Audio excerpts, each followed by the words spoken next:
Hey guys, welcome back. Energy Bytes, episode 3. John Calfan, Bobby Nealon. Say hi, Bobby. Who's our guest today? Federico Villamayor. I work at Halliburton right now. What's your current kind of role or title? Oh, that's a good one because the title that they give in the company is different from the external, right? So I was hired as a solution architect for different applications. When I started, internally they call it a principal technical advisor. Okay. Gotcha. Yeah. Okay.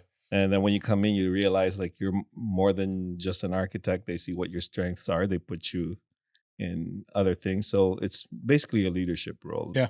Yeah. Awesome. So tell us a little bit more about you. Oh, about me. Yeah. Where are you from? How'd you get to Halliburton? Oh, You've got a great diverse background, like just both personally and career wise and stuff. So thanks. I didn't realize that until I was looking for a job, right?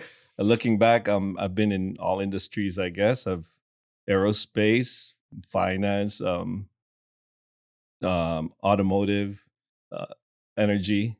Mm-hmm. So I was part of that Enron thing. Okay. Oh man. Looking back at my career right out of college, I'm like, oh wow. At least you had plenty of time to make up your 401k, right? See, that's a good part. I wasn't part of that whole thing, but I'm always on the positive side of things. I'm always have glass half full, if you will. So I'm so glad that I did not lose that much money. Looking back, right? Like a lot of people over there lost their entire. I can't even fathom it. Yeah, well, it's the beginning of my career. What's $2,000? Right. Yeah. That was a lot, actually. To start, but yeah. So that's my career, and ever since I was a little kid, my interest was always on the technical side. Loved MacGyver. Everybody remembers MacGyver. Oh yeah, right? Does, Good. Actually, that's what influenced me into getting into chemical engineering. When I first started, I went to school in the Philippines and then went to school here. When we moved, started from the beginning. Oh man, that's crazy, right? 4 years of college and then all of a sudden have to start all over again. Could have been a doctor. Yeah, right. But then you wouldn't be here, so. I know, but I love what we're doing. And when I came in here, I realized, like, I would like to get back to what my dream was. I remember looking at an encyclopedia when I was a kid, like, oh, there's a computer programmer. That's actually a job. Yeah. And so when we came to the States, I'm like, my dad was like, look at this. We lived in Deer Park. Okay. And there was like, look at this. The shell is over here, right? That's exactly where you're going to work as chemical engineer. And I'm like, no, it stinks. I don't know. Not so sure about that. So it was great for me to, it's a great time for me to reevaluate what career I would want to take. And it made me realize, like, hey, get back to my first love, which was computers. And so, I started again. Became a computer scientist, if you will, right? Yeah. So that's where my background came from. So it just worked out being in Houston, and you have a computer science degree and then a chemical engineering background. Somehow it just felt. It's a pretty lethal combination in the oil and gas space. I think. No, that's awesome. Yeah. However, I'm more a computer scientist, I would think, than I hate chemistry. So I don't hate it. Oh man, we could tell a story, but I don't know if it's gonna take us apart. But today, my son was like, "I got an 80% in my last test. Why? What was it in science? What's it about? Balancing equations." I'm like, oh come on, man, I'm you your guy. Just asked me that. And my wife was laughing on the side. She knew I was just so disappointed. That's so funny. Well, it's like, you're not my son. to me, like chemistry was just too ethereal, right? Like I'm a mechanical engineer. I have to be able to see it and touch it to like truly understand it, right? And like I can't see any of this shit. I don't care either, right? Like, well, but it was no, that's a good combo. So one of the things I did want to quickly get into is you guys just announced your release of your latest kind of stuff, right? Yes. Tell us a little bit about that. So somehow I joined Halliburton for something else, but it just so happened they had this thing going on. It's automated fracking. That was like a proof of concept that was happening, and it turned out to be showing up a lot of value. So the proof of concept turns out to be something that really had good traction on the field with that, right? So they needed someone to help out formalize the team and kind of get some good what do you call this, software delivery processes in place, right?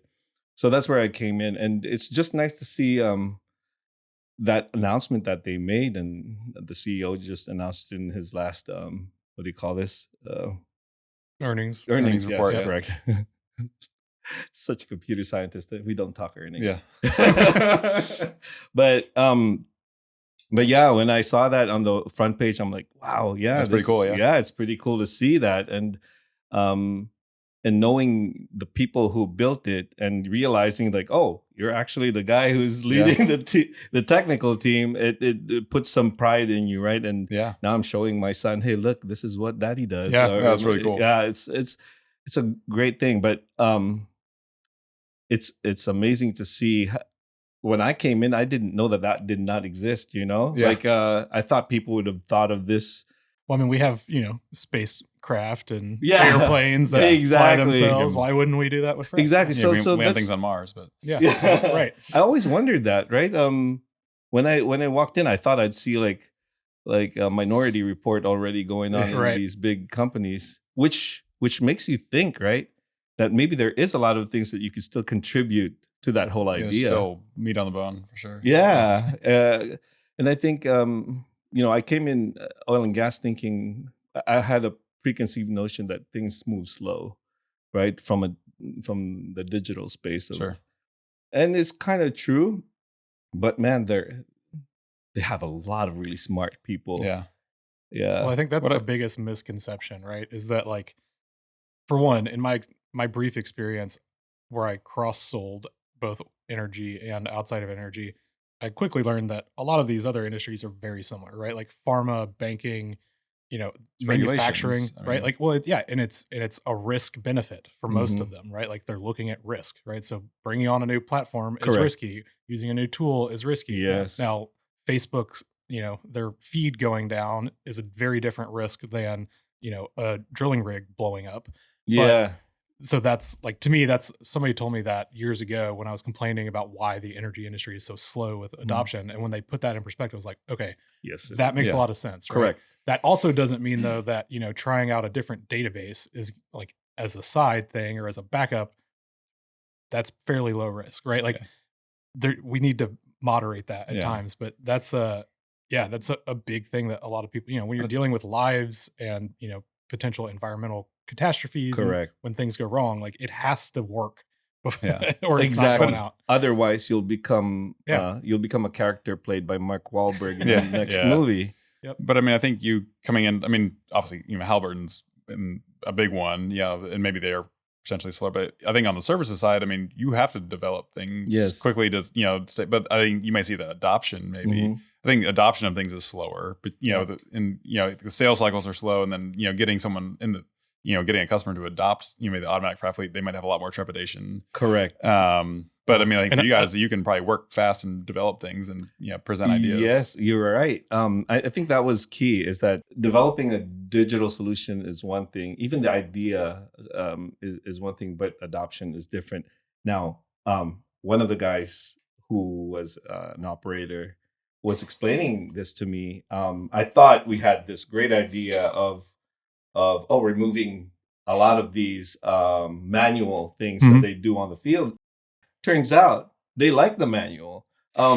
So it goes to show how product creation is really, it's so important to have someone sit there and observe, or even ask, why do they do what they do? And the tactile clicking of the mouse to them is like playing Call of Duty, right? Like, it's like, okay, I want to go up, I want to go down, or whatever. Right. And when parts of it was shown to them where they don't have to touch it, it's automated, it's It's ingested, and they're like, that's weird. Yeah, that's not right. It takes away the fun of what I'm doing, right? Like, so it made me realize like there's more to it than just taking out some manual processes. Well, I mean, I guess it is the whole, proverbial people, processes, and technology, and you Correct. find that right balance of them all. Like, I mean, that's why I became a mechanical engineer, because I hated how poorly things were designed. Right, it was like my car in high school. It came with this. It's probably a 2-foot long spark plug removal tool that was in the spare tire kit because the plugs were buried in the head. And it's like, how did this get so far down the like, I guarantee you it got to where they were testing the engine, the designs were mostly finalized, and then someone went to service it and they're like, I can't get the spark plugs out. Well, instead of redesigning the engine, we'll just throw this thing in that 20 years later will sell for $500 on eBay because everyone's lost them now. Like, it's just the simplest things, like designing something and then never using it or not knowing what the users are doing is a very bad result most of the time. I love how you've connected it to mechanical engineering, because when you think about the cars now, self-driving car sounds cool, but remember why people would buy manual. Right. There's automatic, there's manual, but people who really love control would do manual. I mean, stick shift, right? If I talk to probably my wife, or they probably wouldn't care much for it. But everyone who's experienced pressing the clutch and changing the gears. Well, especially if you're talking about going fast, right? Like that's part of the pleasure that you get out of it. That said, this year we're going to go to Ireland this summer, and I have no desire to drive a stick shift and drive on the other side of the road. That scares the hell out of me. So we will be getting an automatic, but it is trippy. I don't remember. We did that in the Bahamas. I don't remember if.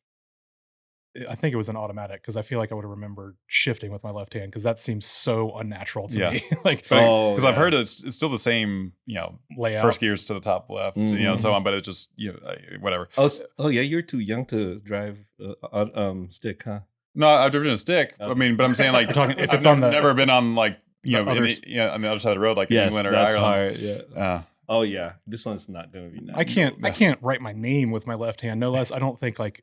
That seems very unnatural to me. But even just driving on the other side, we went through a roundabout because we were on an island. There were no stoplights, and all they were was roundabouts. Going through a roundabout on the wrong side of the road is the most like it screws with your head. You're like, okay, you just have to walk yourself through the entire thing as you approach it. But now it can get crazy. But even like you're talking, like kind of steering it back a little bit. I mean, talking about some of the understand the customers. I mean, that's a lot of like, say, the Toyota lean type stuff too, right? I forget what the Japanese word is they talk about it. I mean, but going to talk to the customers, the people who are using it, and like understanding what's happening on the floor, like it's so important. Kanban, is that?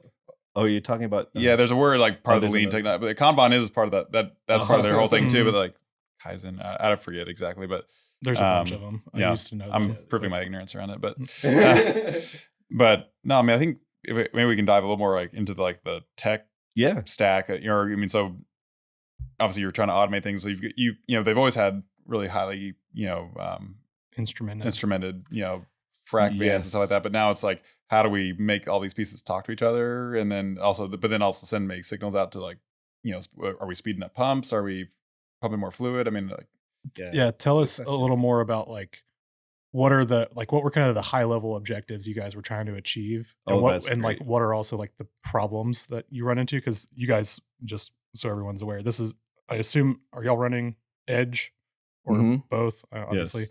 And so, on the frac side, I can speak to this from experience because I was a frac engineer, and then I also sold Edge hardware. It's the oil field Edge use cases are probably the most difficult environments that you could work in as far as Edge goes, because it's like most of the time they're moving, right? Especially if it's in the services side and it's on equipment. You've got a bunch of different people. You've got data sources from all different types of things. You've got digital and analog.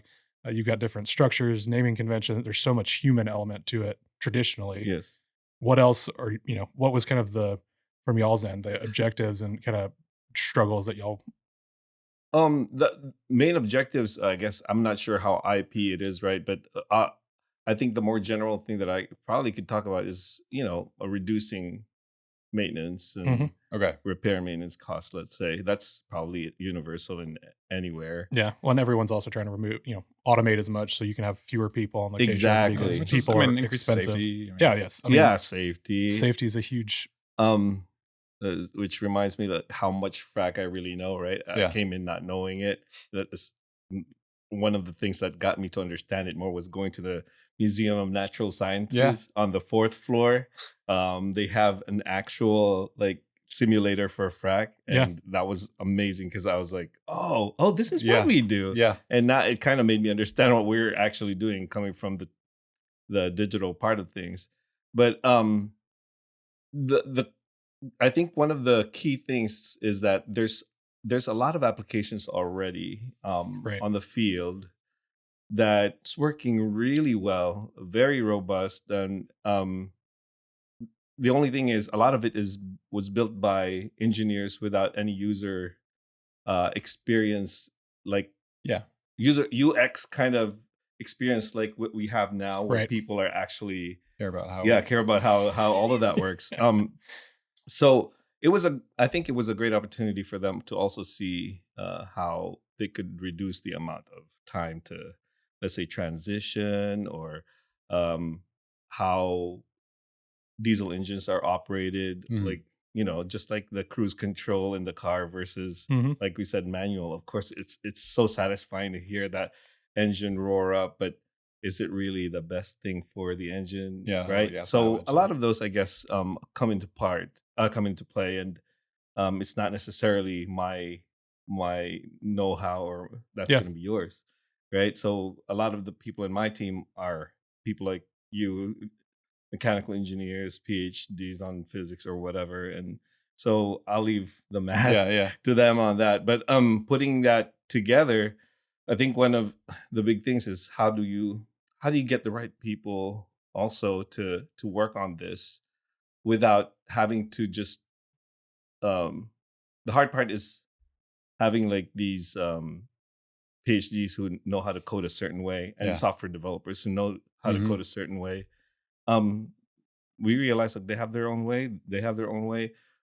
How can you make that work, right? And good thing it was Prime, because recently, the development of containers, right, kind of really helps in that space. I've hired some software developers who are way more .NET, and we have Python people and data scientists. So I think that's where the technology really came in, is the Kubernetes space, right, where people can just write containers in their own way, in their own language, which really, really helped solve that problem of the personnel part. Sure. So if we maybe step back, because I've got a pretty good understanding of containers and generally what Kubernetes does, but can we step back and talk to people about what a container is? And then just then what Kubernetes enables on top of that, and then I guess maybe we can weave it into maybe microservices, because it's kind of its own microservices architecture on location, I guess. Yes, we haven't had a conversation about containers or Kubernetes yet. So not too long ago, I think Docker was the word, right? It was pretty revolutionary idea for people to have something smaller than just what we used to do on virtual machines. Do you guys talk about virtual machines? No, but I think enough people will probably understand virtual machines. Okay, so with if they understand anything, it's virtual machines. Virtual machines, more than likely, booting your computer up with two different operating systems, like you said, or having an image of a complete operating system, right? Imagine developing an application. You want it to run on, let's say, Linux, and then in a Linux VM, and then another one in a Windows VM, let's say, for instance. Now if you have to restart that whole thing, or even licensing, right? Now you have operating systems you need to pay for, or you need to reboot the entire operating system stack. So with containers, you have a platform that's running on top of your operating system. And now imagine writing an application that's what you call a container, that's being run on those platforms, where you don't imagine not having to run all of these operating systems in order for that to restart, right? Like so it's faster. It's very instantaneous. Remember how the last time you restarted your computer, that takes like how many seconds, maybe minutes. With this, all it needs is that little overhead to just run that particular container, and it becomes more portable, meaning you could design it so that it could be run in different operating systems. In fact, like for instance, right now we run things, let's say our testing team can run it on top of their Windows operating system. Same application, we just run it on a Linux system, right? Like there's because you have different flavors of Linux, even. Correct. Different flavors. What's the main one for Docker? Is it Alpine or something like that? Oh, you're right. For Docker, Alpine. Yeah, but again, I guess the point, is for especially for listeners, it doesn't matter, right? I mean, it's kind of my understanding, or the way I put it is, it solves the whole it worked on my computer. Yes, exactly. My when I started at HiveCell, my boss at the time explained it to me as it's a recipe or a set of instructions. Like your YAML file is literally just, here's the libraries we're going to use, here's the correct environment, here's configuration, if you will. It's a config essentially, so that all the coding within it can work automatically instead of having to specify for each specific instance or language or OS. So I guess maybe weaving it in then to what you're talking about. I mean, and correct me if I'm wrong. Like, so again, you've got your data scientist, PhD person, they're write a Python thing, and then maybe hopefully they're able to write an API, like a Flask API on top of it. So that's running its own little microservice. So when you send the right data to it, it churns through and sends that data back out. But then you might have the software dev that wrote his stuff in .NET Core. Yes. And then but he's able to call it an API, send the data to it, then get it back and then process it. Correct. But without talking about how we did it ourselves, right? Sure. We have our own little nuances on how we do things that's different from what others actually do. But it's the same principle. As a matter of fact, we could probably take everything apart in what we've built and deploy it in a more bare bones. But I think the key there was really, remember, I don't know if you guys were around during that Java.NET. I've read into the history of it. I mean, I know just like the Java virtual machine, and then and not just that, but there was like that antitrust thing with C# was kind of like almost like their copy Java, of it, right? The big thing back then was interoperability. How do you make things operate with each other, and integrate? And it became more of a how do you expose how do you transfer messages that would be compatible between, right? Back then it was like XML. Now the SOAP APIs. So now it's not just interoperability, but you could actually also deploy different technologies on the same platform. Right. It sounds like it's so revolutionary, which it is, but man, the reality of it's so complex and difficult. No, the microservices, because even say at the cloud level, like has been pitched as this is like the best way to do business. And it makes sense from a standpoint of like, well, if this fails, at least these other things are still running, because when you have the monolith, like if the one thing goes down, it could take down everything. I mean, so there are benefits, but then you just get this spaghetti string of like, so it's a funny thing is spaghetti code. If you guys started programming a while back with BASIC or Pascal or whatever, I remember our computer science teacher would always talk about spaghetti, how there's a go-to here, go-to there. We're back there. Things got so clean and got back to that point, right? Now, although as complex as it is, that's where a good deployment mechanism or a good DevOps team processes are such key, which is one of the things that gets so underrated or underreported up the chain. I had this conversation with my leads, right? Like they realize that a lot of our customers don't understand the overhead technologically. Because all they think of is the value to the business, right? So now I'm starting to report things about what our tech stack is and why are we doing that, and how come a lot of the percentage of work comes here. it becomes a large overhead. But really, I think what happens is as you get your processes in place, and it's reusable. Yeah, like reproducibility is really important because it's got to work on this frac van with that frac van. Are these locations? I mean, correct. And if coming from operations, right, one of the things that I realized that I never had to think of as a software person is that how low the bandwidth is. We're so nowadays, just Wi-Fi is everywhere. Yeah, everybody thinks of how easy it is to just have connectivity, right? We had this conversation a while back, which is so annoying sometimes because you get vendors here and there always talking about how great their product is, but they don't realize that the stuff that they're trying to sell us has to work where sometimes there's no connectivity, right? Well, that's the thing, is it's almost better if it was built just for a disconnected environment or just for a cloud environment, because and like we ran into the same thing, right? Where it's like, hey, the devices are edge devices, so they will run whether they're connected or not. But what happens if you're, doing a software update and you lose connection? Yep. Like, I'm super excited about edge, but there's all these like nuanced problems that people haven't figured out yet that is very interesting, right? Like something as basic as that, right? Like, hey, connectivity is going to go out in the oil field. It's not an if, it's just a when, right? Like, and so you cannot operate a drilling rig fully autonomously from the cloud because of that. Correct. Even if it's a 0.001% chance. But that even there's the latency when you're connected. I mean, like to do the real time, like, and again, real time is a relative term. Like, I remember talking to electrical guy at RDS, and he's like, real time is microseconds or whatever. And then you talk to other people like, oh, if I get it daily, that's enough for me. Depending, it just depends on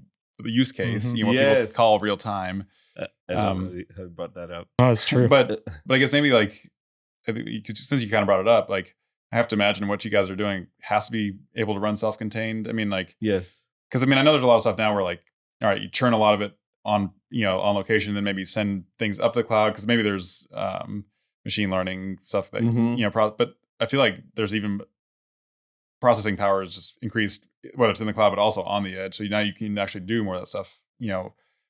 On location. That's the sales pitch for the edge, right? It's that you don't have to spend as much on cloud compute because you can do it locally. But also that you, again, like, because again, if you're highly dependent on the cloud to run something autonomous like this, and then you lose connectivity, do you have to shut down operations? And is that as bad as screening out? Like, I don't know. I mean, like, no, for sure. I mean, that's screen out. That's a term I just learned in this. No, that's well. Pretty soon, I'm sure one of your PhDs is going to be working on the screen out.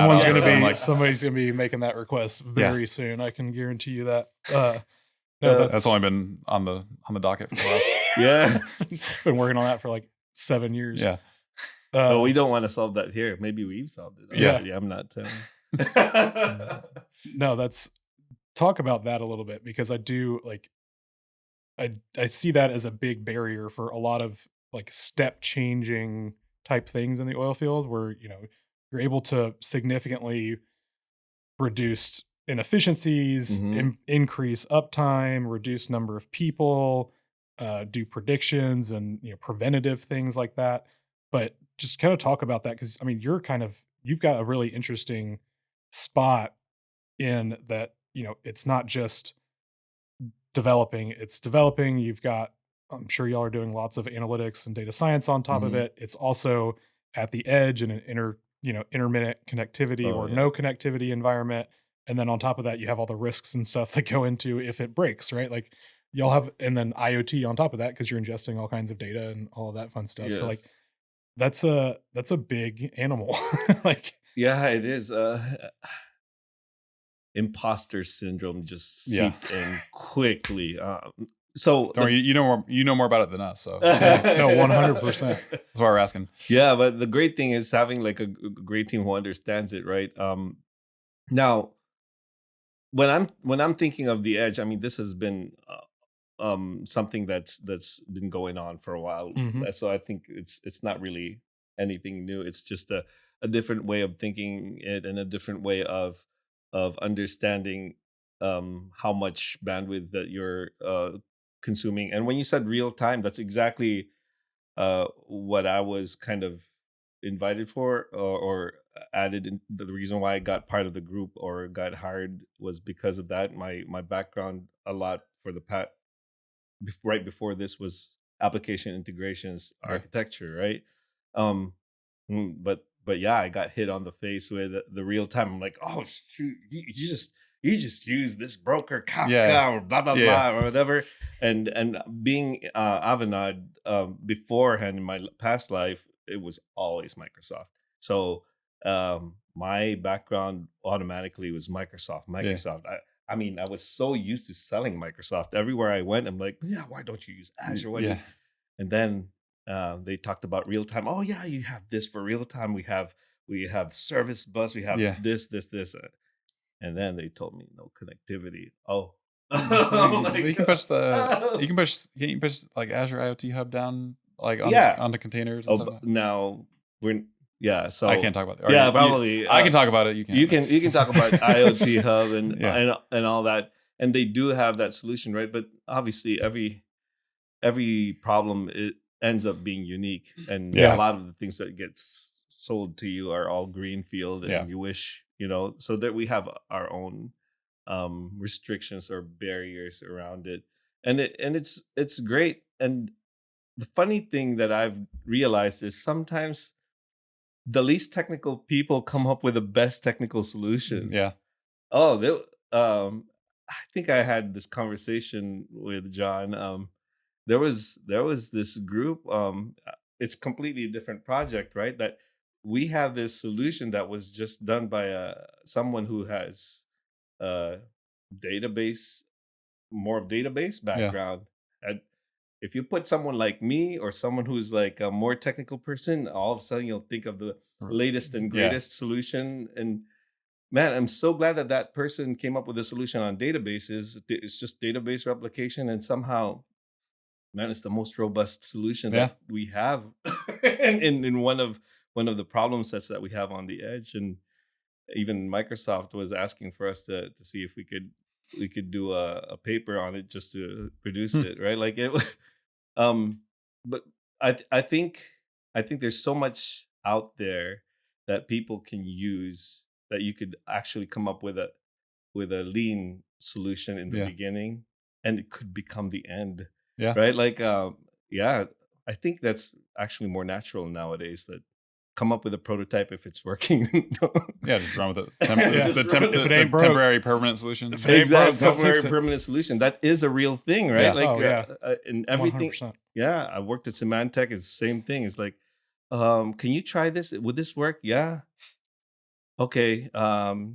Should we go ahead and do a production on push it to prod? Yeah. Okay. Does it pass the test? Yeah. Okay. So to maybe steer it back a little bit, I mean, because you just talked about maybe reducing complexity, but then another thing we kind of brought up earlier that we talked about containers, so we didn't dive into Kubernetes, and a lot of people would argue that's the opposite of reducing complexity.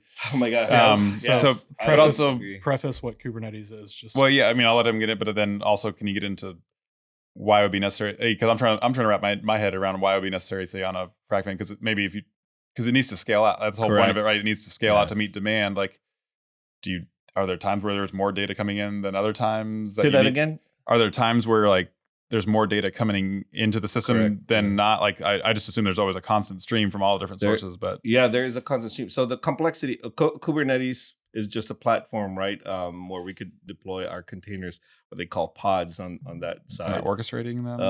Orchestrating. So that's the big difference. Yes. And from a non-technical user's perspective, is containers are the instructions, and then Kubernetes is basically the instructions for the hardware and for the software, and how, if a piece of the hardware fails or whatever, the software can then move over to another piece of software, right? Like that's Kubernetes was originally started being used in the cloud because you've got all these servers, and why not run a distributed instance that everybody can run their own stuff, and then if one server happens to fail, your services instantly spin up over on this other server, so your stuff's not down for lots of time or whatever, or distributed memory and all that stuff. But the simplest thing that even us on the higher level could understand is really exactly what you just said, and we don't even think of there's so much Kubernetes can do. We haven't really scratched the surface. No, yeah, sure. It's still very, but again, probably not even necessary. We don't. As things break down, we're getting deeper and deeper in it. But a lot of us in our team are not even experts on it. Right? I was going to say that's one of the biggest problems I ran into was we were pitching, hey, you've got these little mini edge servers and they have Kubernetes so they can fail over. There's redundancy and all this stuff. Well, if the other person knows containers but doesn't know Kubernetes, they have no idea what that means or how to dev on it or anything like that. The number of people that are Kubernetes experts in the world is very low, and that's why it's slow. But the very little part of it that's really helped us already, like desired state configuration, for instance, we just need. A lot of times there's redundancy. Sometimes we want 2 services running at the same time. Right. Yeah. We don't need a lot of the functionality. To be honest with you, I think we would have survived without using Kubernetes. No, that's fair. No. Yeah. So, but just the fact that it was there and we're using a platform. You have it if you need it too. Yeah, right? Exactly. And I think with the very little knowledge that a lot of us have, we were able to get it to work. It's just way more complicated than certain things that we could have used. And looking back, we don't really need to change it either. We could grow with it. Yeah. Yeah. But one good thing about it is the fact that you can deploy a small part of your application, right? Mm-hmm. Like you said earlier, a monolith, that term probably, I don't know if you guys have defined it, but it's just when you're making a big application and like an exe file, if you will, right? And you run it. If something breaks, that whole thing crashes, right? Yeah. The great thing about containers or microservices, even, which we use kind of in conjunction, is that you can have a team building a different part or different module and for that entire bigger system, and it's really helped us a lot because some of the stuff that we need to deploy could just be one small functionality that calculates this thing or calculates that thing. And that one helps in our low connectivity or low bandwidth situation because we can't keep on updating the entire thing all the time. No. Even though we have the ability to bring probably a hard drive or a USB drive. Sometimes it's faster. Oh yeah. No, that's Well, it's like even if you have connectivity, right? Like we couldn't deploy an installation of Kubernetes unless we had like I want to say it was 500 megs minimum, right? And it's like that's good bandwidth in the oil field, right? And so like there's so many of those nuances there, but so this is basically a software solution to a hardware an infrastructure problem. Well, I mean, that's to me like the reason that people were interested, at least from a field service perspective, right? Is like if we're going to automate these things in the long term and not have a person here, we can't let a hardware failure, corruption, whatever, take us down, take the whole thing down or make it go rogue or whatever. Yeah. So you can have multiple servers so that if one of them does fail, nothing is really interrupted and things just keep. I think. Running, right? Don't you think it might just be a stopgap? That's what I'm thinking. Is like eventually if connectivity I mean, 6 satellites a week, right? That Elon Musk is apparently, I mean, Starlink, it's pretty legit. I mean, I know we've got a couple out just on location where we don't have connectivity up in North Dakota. And there you go. And I think Starlink is going to be the main Skynet. Yeah. Oh, bad word. No, I mean that's the there's a lot of 5G oil field conferences and talk about that, and it's like 5G is better bandwidth in a smaller range, which is literally the opposite of what the oil field, like unless you could figure out a mesh network with existing. But it just takes so much network, so much infrastructure to run a good 5G. The thing that I don't I don't think will make sense versus like an operator who's got SCADA systems and gathering facilities where they could strategically place Starlinks and then have repeaters where they need them, right? Like that's you think we're going to go back to LF or to low frequency? Well, I mean, that's what LoRaWAN is, ultra low frequency. Is that what it is? And that's kind of one of the new, that's not what Starlink, I don't know what Starlink uses, but LoRaWAN is one of the more newer IoT protocols that people are using for communications. And it's got like, I think miles of transmission. But I mean, like you're saying, with the satellites get the low orbit ones now, like the lower latency. I mean, like we were using the satellite at RDS at the time, but it was like those old school ones that were expensive and slow. But I mean, it was great in a pinch, but you know, like. Oh yeah. And I think they're still using a lot of satellites right now on the field for all these service companies, right? Where certain time of the day, and then once it comes back up, oh, there's connection. I remember that. Or you've maxed out your data limit for the day because it's a crappy satellite service, and then you gotta wait. Yeah, I've had that happen too. Yeah, so these are experiences I'm getting from this. So it's great having this job because you learn a lot from. Yeah. It's funny how the more primitive stuff is really teaching you how to become a better technologist. Yeah. I don't know if you guys are familiar with Salesforce, but that's exactly what they teach the developers, is to make code that is so efficient, because you have to pay for every single data transfer. Yep. So that's one of my professors in school was she worked at Lockheed, and she was in their missiles ballistics group or whatever. And so I asked her what they dev'd on, and they still dev in Fortran. So, you know, like Fortran. Our national biggest national defense companies are still deving in Fortran. I was like, why? And she said, well, if you can do it in Fortran, it's the most efficient version of that process that you can have. And two, it's the lightest weight from a memory perspective.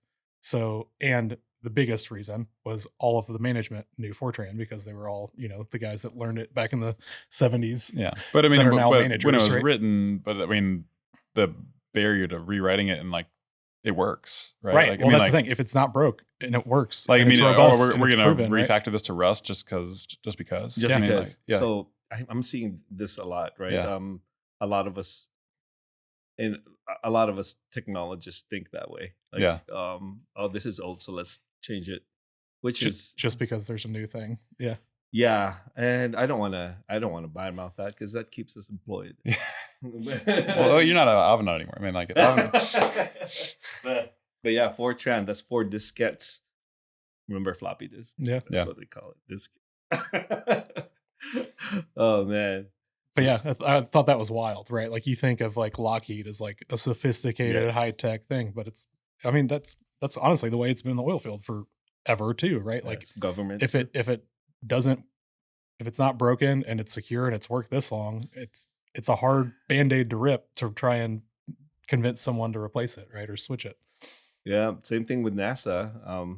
I mean, it's been a while, but I remember working there, and I'm like, my rinky-dink motherboard on my table at home is a way better machine than the machine that I was using over there. Oh, I'm sure, yeah. Well, and even just comparing, you know, what we got in our hands to what they flew to the moon with. Yeah. Oh, yeah. Yeah. So this is multiple, what do you call this? Apollos or Saturn. Right. Yeah. That's crazy. Oh, man. So we've got like 5 minutes left. Oh, really? Which is good because this has been flowing really well. Talk about so many. No, yeah. No, so many directions. We'll have another. I mean, we'll have some more stuff later. Not to say we can't circle back in a couple months too. Yeah. What do you have anything else you wanted to kind of ask about? I mean, I guess as someone, yourself kind of really getting into or getting back into the energy tech space. I mean, like, what's a piece of advice you have for someone getting into the energy tech space? Oh, okay. Energy tech space. I think you just watch a lot of YouTube videos. I didn't do that before I joined this team. Watch all the DW content. That's why we make DW content. So I just looked at your website. I'm like, holy crap! I wish I saw this before. But one of the things, you know, I thought I would be just.